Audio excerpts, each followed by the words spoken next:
Yes, habari za wakati huu ndugu mpenzi mtazamaji wa channel yetu pendwa ya Matukio TV. Leo tunakwenda kuonyesha namna CCM walivyomchukua Msigwa kutoka chama cha upinzani, chama cha demokrasia na maendeleo Chadema.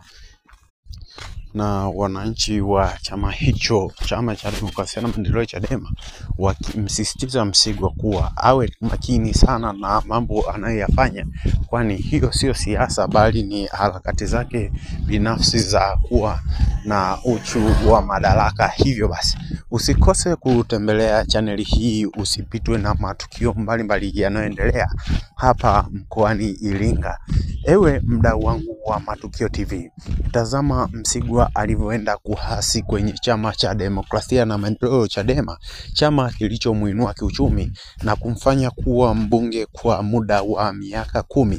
Leo hii mheshimiwa huyu aliyekuwa mbunge wa chama cha demokrasia na maendeleo Chadema anaenda kuelezea nini kilichomsibu. Msikilize.